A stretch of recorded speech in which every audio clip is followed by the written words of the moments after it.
son âme est ruinée. Il ruine son âme tout simplement parce que quand la personne a connu trop d'écriture, quand la personne a trop étudié, la personne a cette tendance-là à ne pas accepter les vérités spirituelles. Est-ce que vous comprenez? Donc l'homme du Cro-Magnon, l'homme du Néandertal, etc. c'est en réalité ces gens déçus là qui se sont accouplés avec la descendante d'Adam et Ève qui étaient des filles qui les ont aimées, qui se sont accouplés avec elles, qui ont donné ces géants de l'Antiquité. Donc je crois que ta question là, tu as eu la réponse et que c'est très clair pour toi maintenant. Donc on ne dit plus que l'école nous dit autre chose et la Bible aussi nous dit autre chose. Non.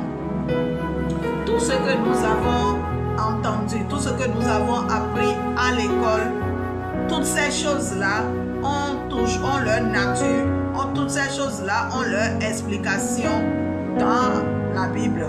Ok, donc tu as bien compris, maintenant tu as bien saisi. Donc si par exemple, quelqu'un qui a beaucoup étudié va aller jusqu'à dire que Dieu n'existe pas et qu'on n'a aucune preuve qu'il existe, etc., il faut lui dire que tout ce qu'on apprend à l'école a une connotation purement spirituelle. Tout s'explique. Tout. Même les lettres, même les chiffres, tout ça, tout explique. Tout a une corrélation. Pourquoi il y a eu 12 tribus d'Israël? Pourquoi il y a eu 12 disciples? Est-ce que vous comprenez? Donc, toutes ces choses-là ont leur connotation spirituelle. Pourquoi il y a 24 vieillards?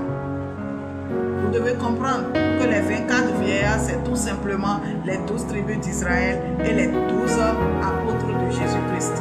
Donc, il n'y a rien de compliqué, il n'y a rien de bizarre. S'il y a un livre qui est même plus facile à déchiffrer dans la Bible, c'est même le livre de l'Apocalypse parce que les choses ont été dites de façon assez claire pour qu'on puisse les comprendre. Tout ce qui est dans le Nouveau Testament, tout est à lire comme un roman si vous voulez.